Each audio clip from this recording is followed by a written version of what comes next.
Hey, you made it. Sure. I wonder if you got washed away today. Yeah. Blade, buddy, how's it going? A police dog is typically expected to serve for 5 years.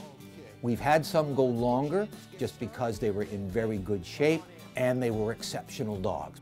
They usually come onto the force 2 to 3 years old, and by the time they're 7 or 8, they're looking at retirement. We all want to give back to the community. Okay, it's done a lot of good for us, so this is one way that we can do it, is to help them out.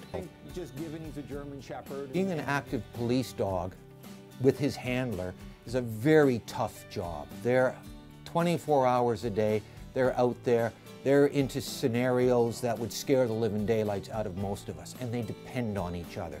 To be able to do the job properly, they've got to be in tip-top condition. They're athletes. It's just like asking the Vancouver Canucks to play, but not to have to train or not to have to take care of their bodies. It's the same for the police dog, except they're life and death a lot of times. We really enjoy being vets, and this is just one way we can repay.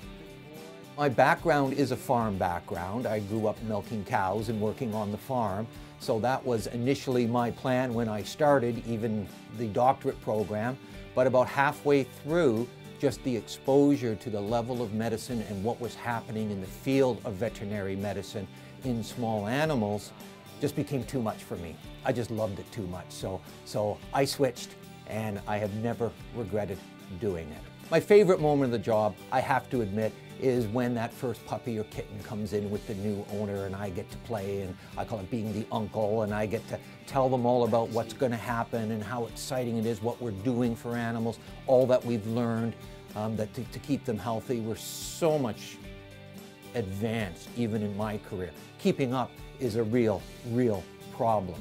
I mean, this year alone, we're instituting chemotherapy and stem cell therapy into our practice. If you told me 30 years ago what even any of this stuff was, I wouldn't have known.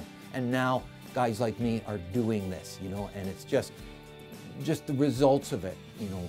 Our pets are now part of our families, and that wasn't really that true 30 years ago. Anytime I see on the news that one of our dogs has been involved in resolving a situation or helping out or saving a life or detecting a crime or doing anything that makes our society better, not only do I feel great, but all my staff feels great as well. We feel like we're truly part of this great city, and it's, again, a way we can give back.